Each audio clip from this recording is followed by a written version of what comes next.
Thank you very much.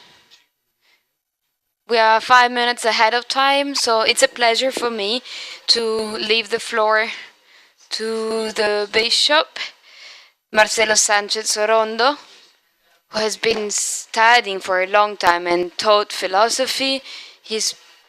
We are old colleagues. He has been teaching at the Faculty of Philosophy of the Terra University. He has wrote many scientific and philosophical books.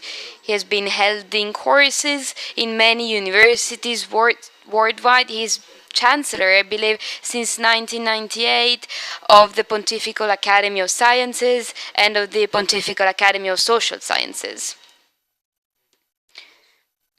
The theme, and this is not surprising, the theme of his intervention is the message of Laudato Si. Please. First of all, I want to thank you for the honor of inviting me to this university. So I want to thank the representative of Bocconi University, and I want to thank for this introduction from my friend Veka that I had the chance to work with in the past already.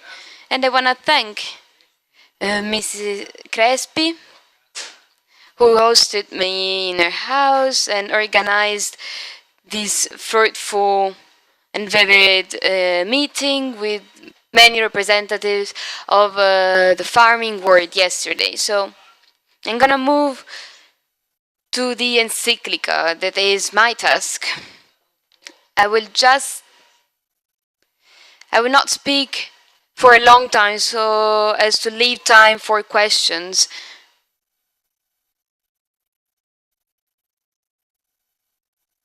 So I will talk until 5 minutes to 11, so I will allow enough time for questions.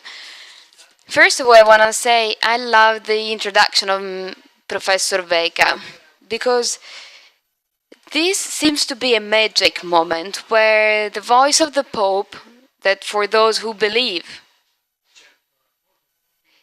has a certain relationship with the Holy Spirit, actually coincides with the word Spirit.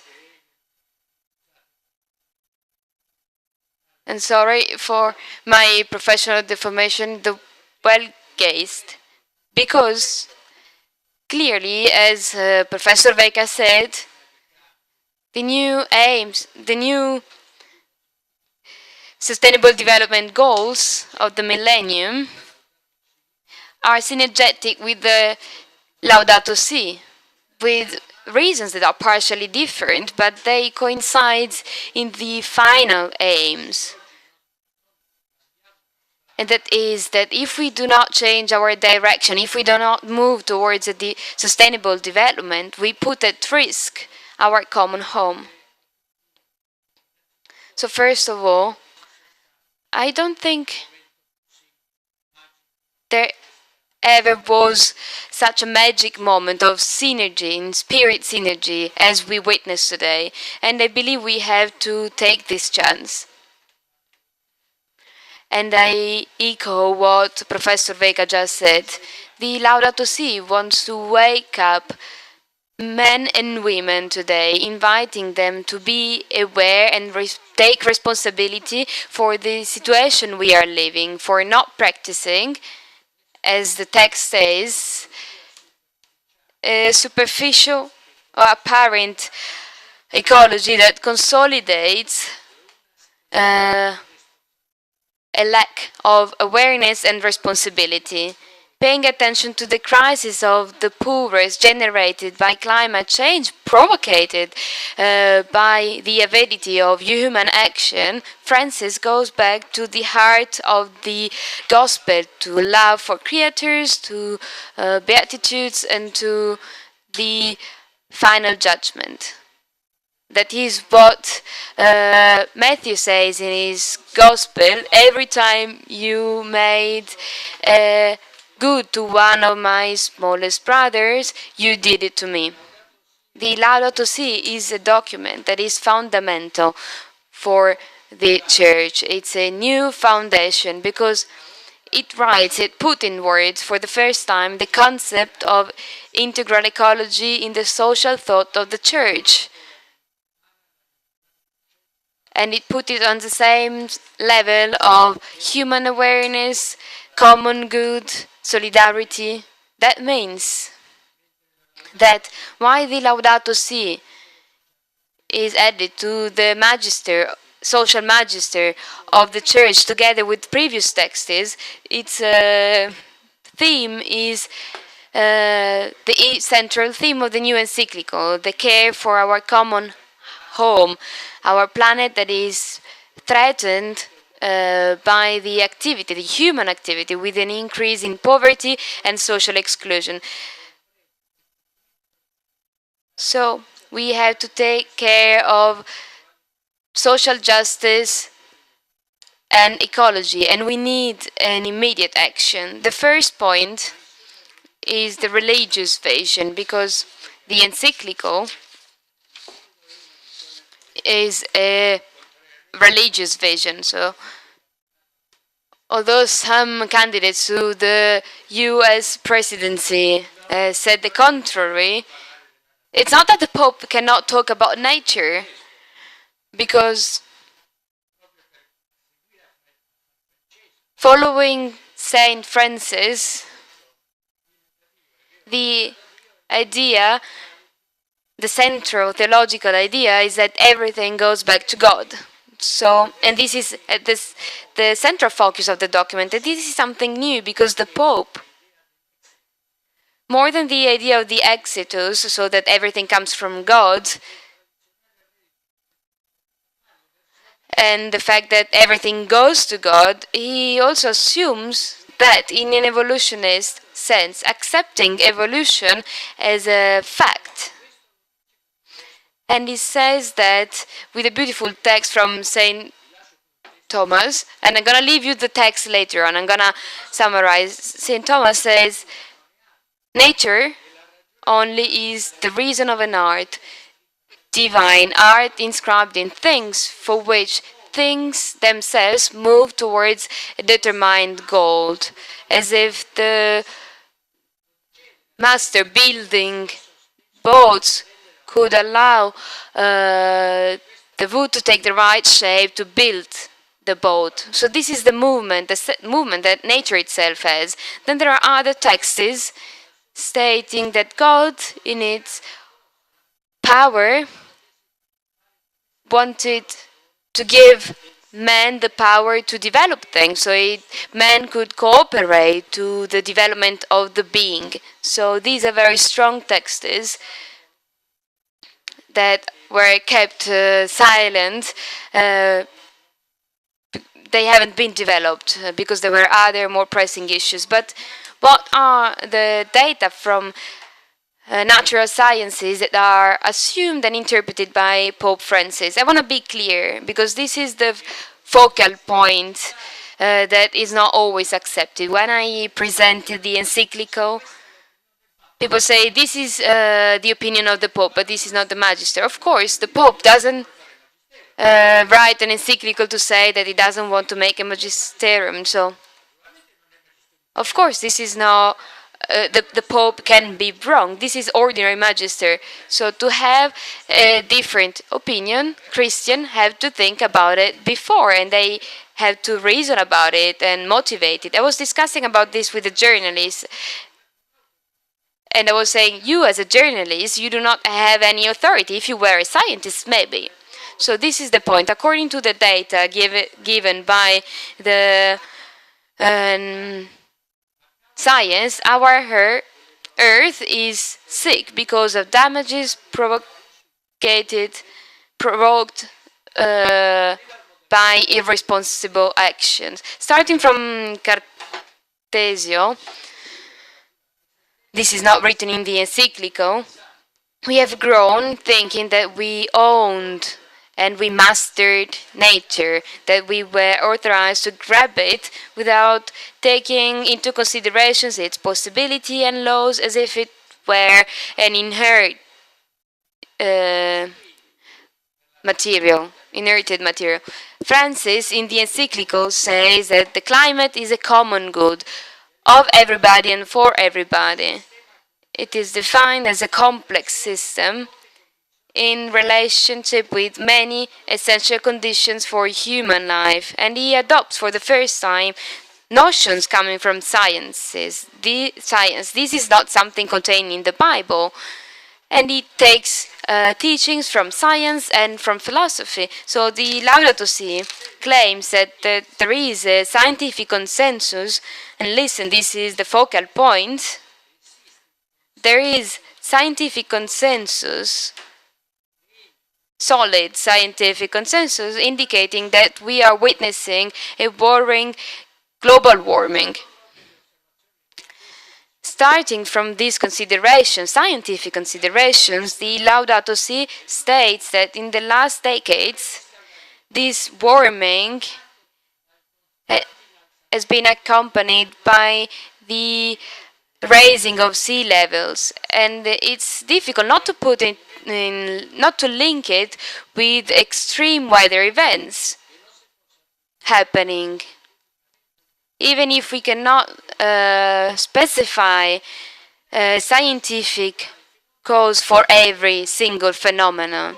So, beside every single weather event, there is something provoking this climate change, and this is the central point of paragraph 23. There are other events accepted, like volcanization concurring to global warming, but if we resist to lobbies,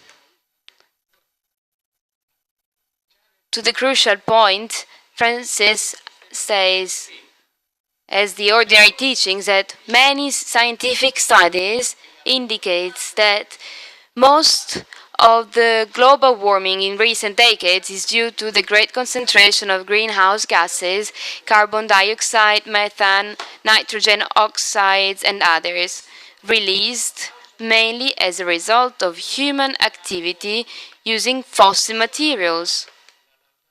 So, the Laudato Si not only speaks about the climate issue, which is not described in the Bible, describing other linked to the time it was written, but starting from the new contribution of science, Francis claims that human activity using fossil fuels is the main cause of global warming. Moreover, the Laudato Si concludes, this is increased by the development model based on the intensive use of fossil fuel, which is at the heart of the worldwide energy system. So if we do not change our worldwide energy system, the problem of energy, which is at the basis of everything, it's useless. We can pray, of course, but if there is no miracle happening, there is no solution. We go on the same trend. We go on with climate change, with global warming. So, there's a long chapter starting about the loss of biodiversity, which is a main consequence. For example, it states,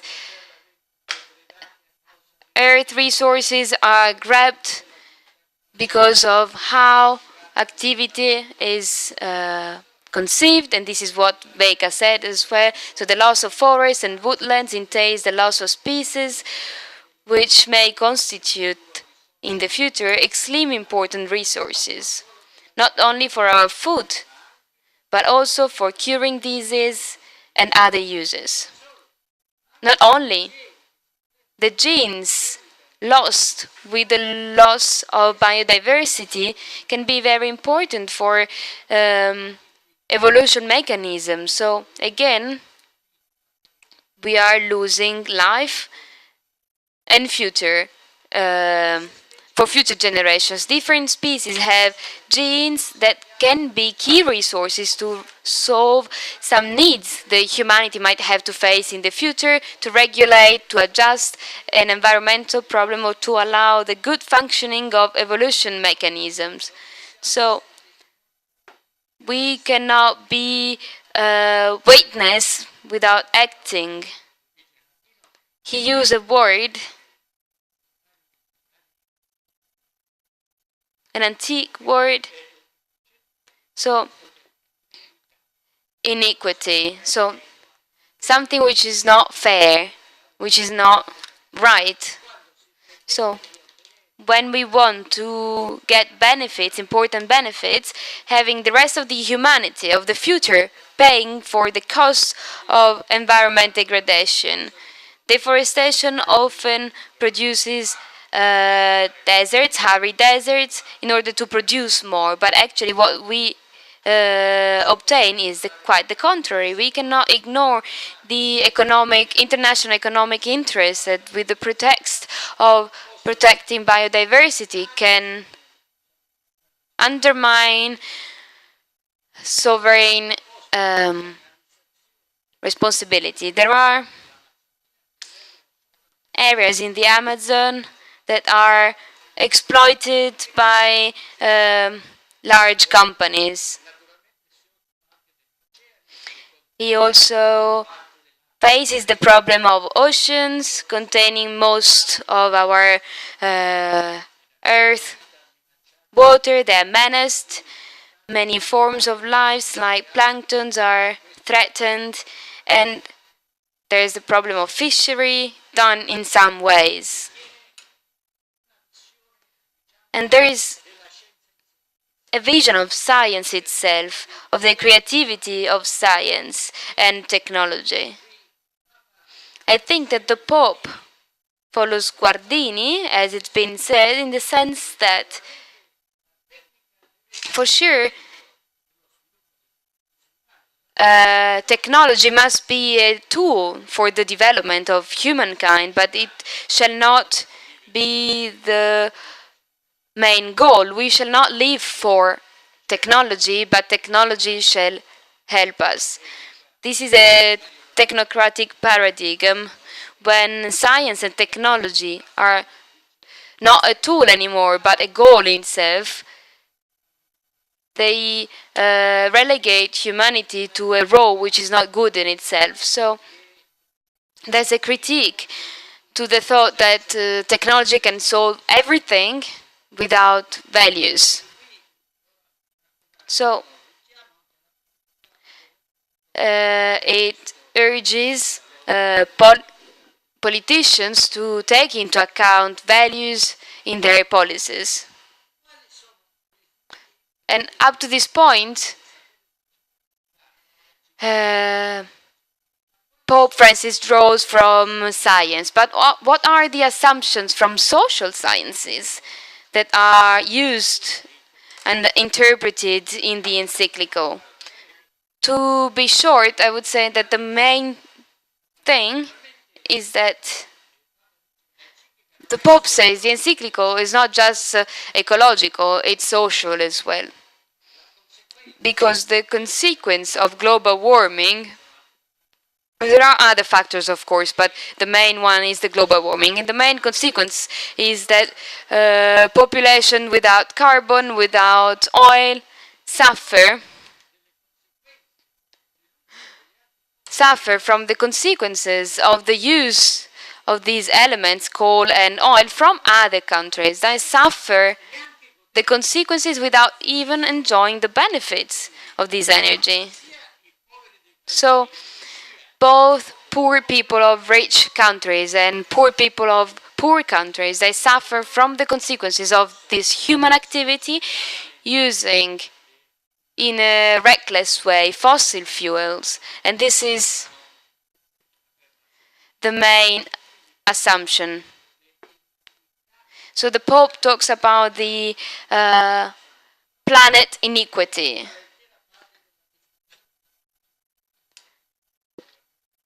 And of course the Pope insists on the attention to poor people. The document doesn't want to cancel private property or the market, but it requires a moral offset of social justice. And the first principle of everything must be ethical and social. So the right to use goods is a golden rule and the first principle of the ethical system. And it's also valid to regulate the market.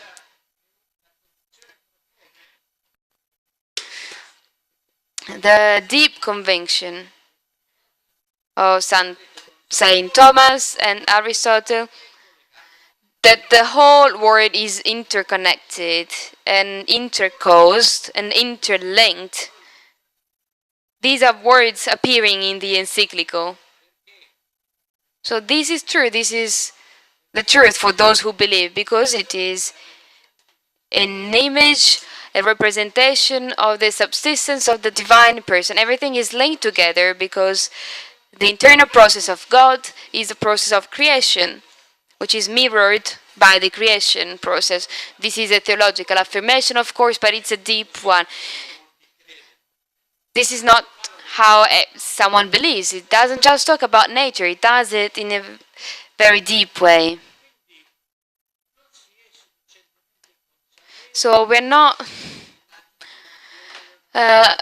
particularly aware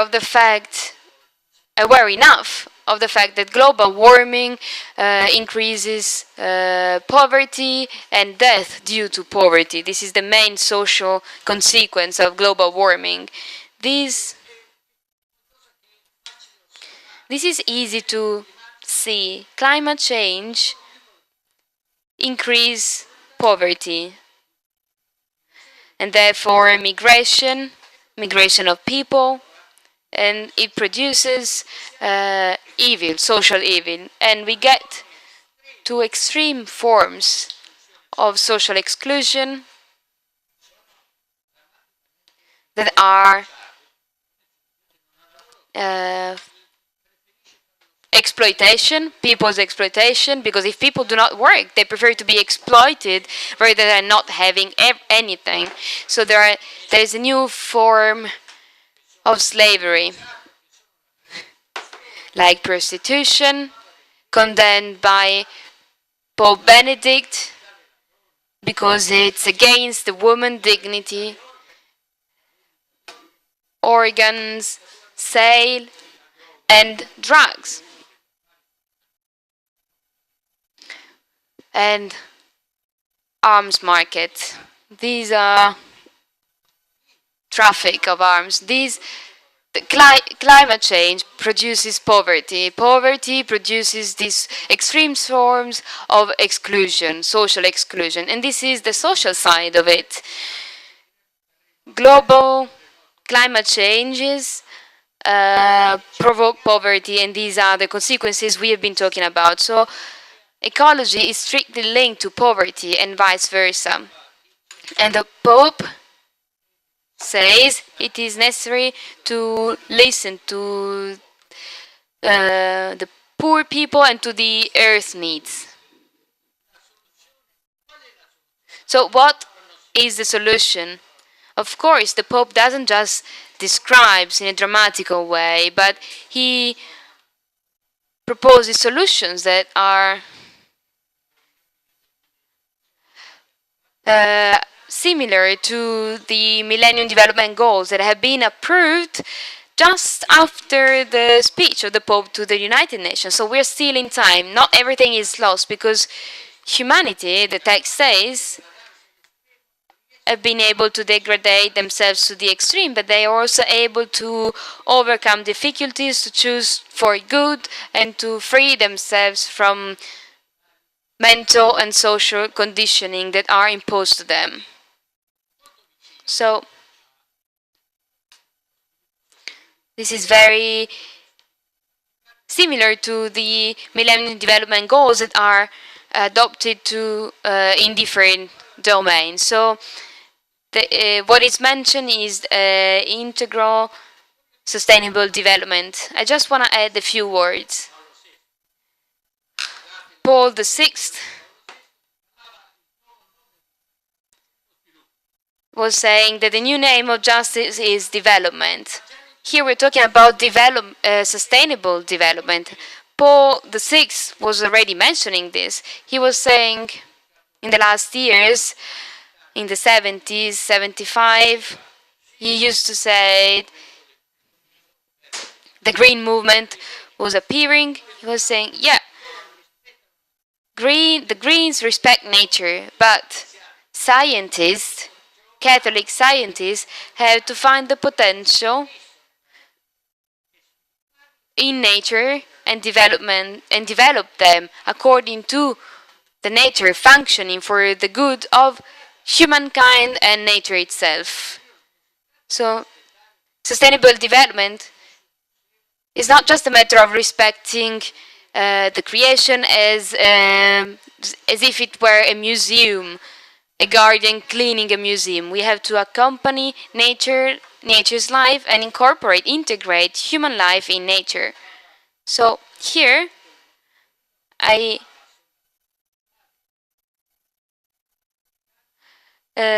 he likes the Brazilian model of Amazonia, a state which is larger than Europe, where an area that once were a sort of museum, untouchable museum, has incorporated 80 cities, and the vision of all these inhabitants is that their future is to preserve biodiversity, so they cooperate. So this is not just something to see, but it's a sort of symbiosis between mankind and nature. To conclude, I wanna appeal for a new forms of policies, new citizenship, as the Pope keeps on saying, and I would like to say that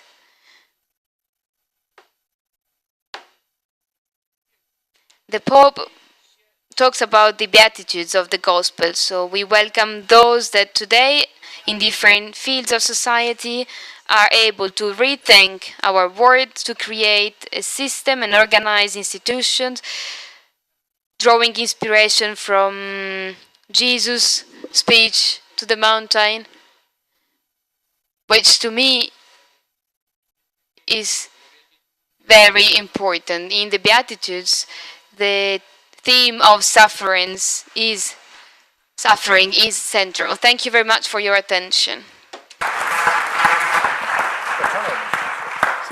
Grazie di cuore. Thank you very much for the content of your speech and for being so good at sticking to the speaking times. I know that there's a student from the Aliente Custodi Technical Institute here that would like to give the Archbishop a document about the encyclical that's been drafted at her school. Please, Cecilia.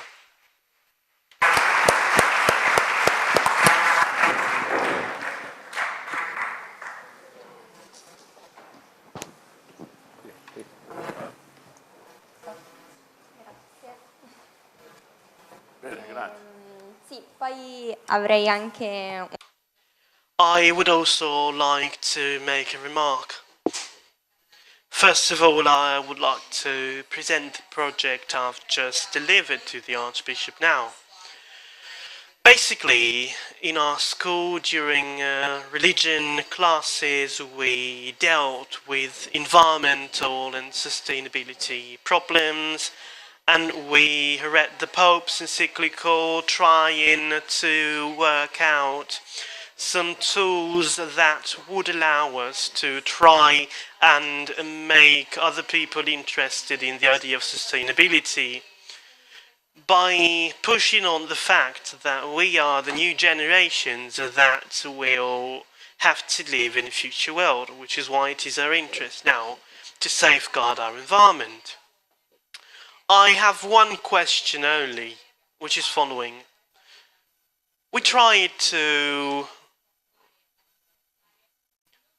use video materials, but how can we concretely try to get people who have the power to be interested in sustainability? But not only these people, ordinary people too, because often sustainability is viewed as a concept which is really far away from our daily life, because we have so much to deal with already, such as economic challenges and so on. And so they prefer taking care of these issues rather than working on sustainability. Well, that's a good question.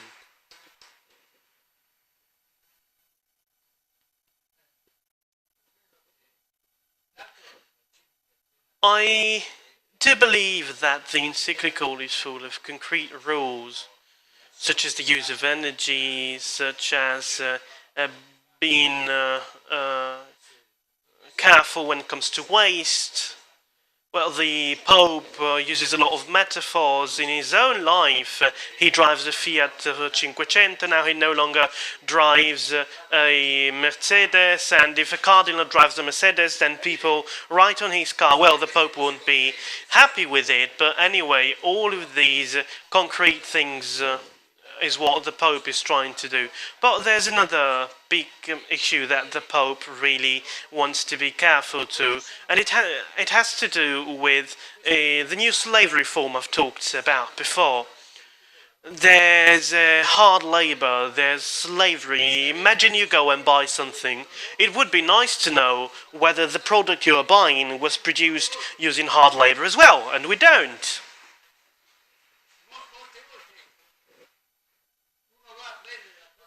It happens quite often that you go and buy something because it has a lower price.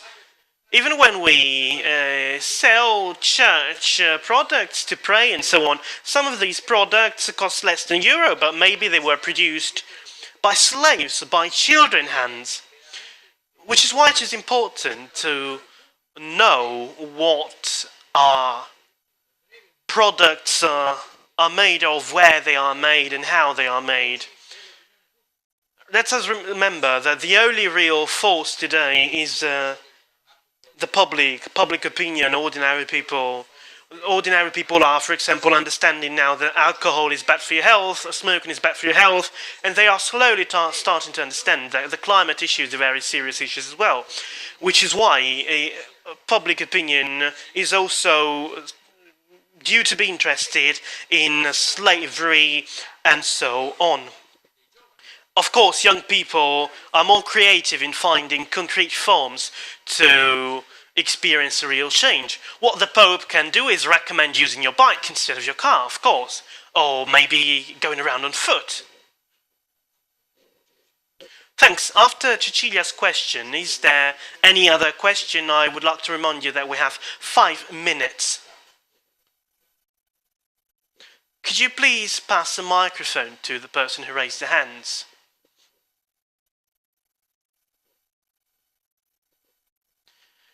Thank you very much. I skimmed through the encyclical. I'm a small farmer, I'm a small biodynamic farmer. I got the impression about this encyclical that our Pope is saying that he's in favor of GMOs, but farmers are against it. Is it my problem? Was it a misunderstanding?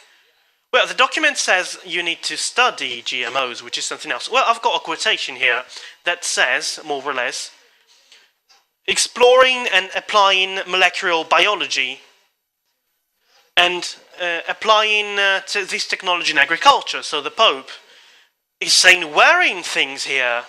Well, the Pope doesn't condemn these forms of technology.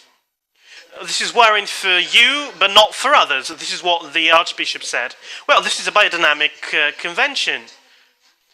And if we are biodynamic farmers, we are against GMOs, so you should know this, right?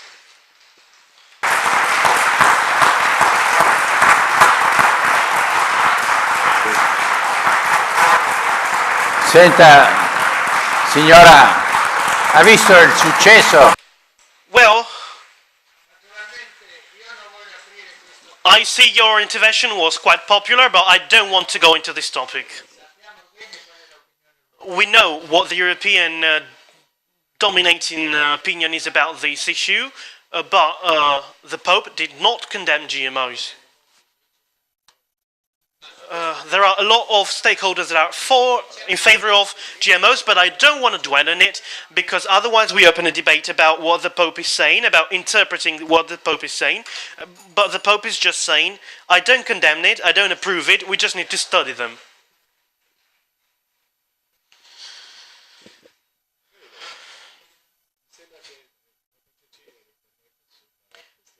Well, after Cecilia and the GMO issues, we now have opened the way for a very honest exchange of ideas, very direct exchange of ideas. We have 1.5 minutes for one more question.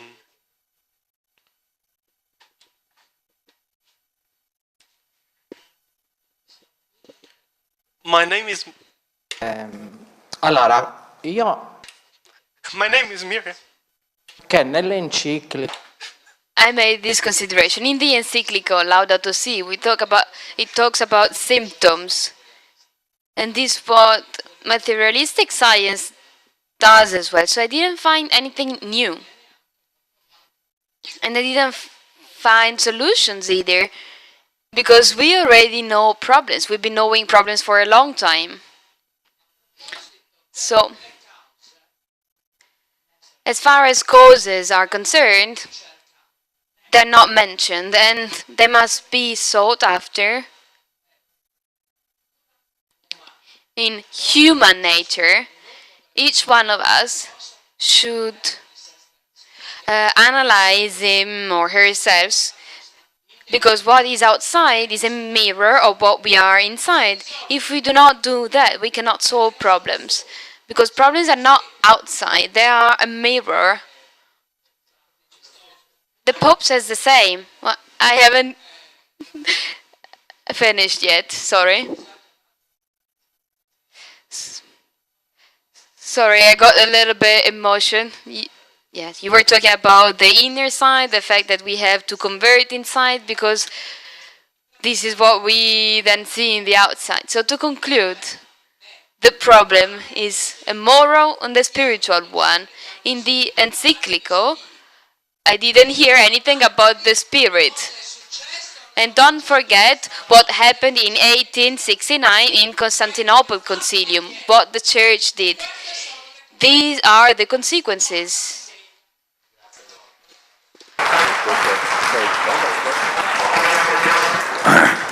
Cara signora, Well, dear lady, I don't know whether you've read the encyclical at all. I don't know whether you've read the encyclical at all. Well, you haven't. Well, if you haven't, that's clear. Because this is exactly what the encyclical talks about. Ecological conversion of each and every single one of us. Well, the lady is speaking outside of the microphone and the interpreters can't hear her. The Archbishop now says, well, maybe we misunderstood each other. So, it is about spirit, because the Pope talks about the Trinity, the Holy Trinity, about spirit. This is what I've talked about already. But please let us not talk outside of the microphones. We need to stick to times, so let us not have private conversations. But anyway, the Pope is saying this, so we need to recognize his credit for this. One more question, but please be really short. Otherwise, we won't stick to times. My name is Roberta Zivolo. I'm an entrepreneur from Milan. I have 70 women employees who work here in the IT sector in the center of Milan. As an entrepreneur, I have a rationale when it comes to solving problems. Together with my husband, we understood that solving the problems you've been talking about so far requires a change in our lifestyles, which is why, unfortunately, The way we live in our cities lead to all the problems that the Pope has criticized as well. The problem lies in this way of life that they have forced us to take up. The problem lies in the need to change our lifestyle and in the need to rediscover the rural world. That's where we need to go back to. We don't need to spend too much time talking about these things. The issue, the core of the issues is this one, and it creates slavery and so on. I agree. As human beings, we have a duty to take care of a planet, because if we were born on this planet, it's because we need to take care of it. Otherwise, nature is wild, it will collapse upon us. Floodings and so on happen because we abandon the rural world. Young people all come to cities because they believe they're gonna find El Dorado here, but we need to go back to agriculture. The problem now is that young people goes back to agriculture. I would just like to tell you what we did in our company. We decided to buy 657 hectares, 30 kilometers from Florence, with 12,000 farmhouses, state houses, and 20 water sources in this area, and we are proposing young people to go and live there, so that this area can become a good example or to rediscover rural areas in Italy and in all of Europe. Let's go back to agriculture, because that's the base of our subsistence. And let us use technology and culture while doing it in a way which is responsible and aware. This is what I wanted to say. This is the solution. The problem lies in cities. These cities and all other cities that are getting bigger and bigger. This is the core issue. This is the cause. The cause does not lie in climate pollutions. The cause are our cities.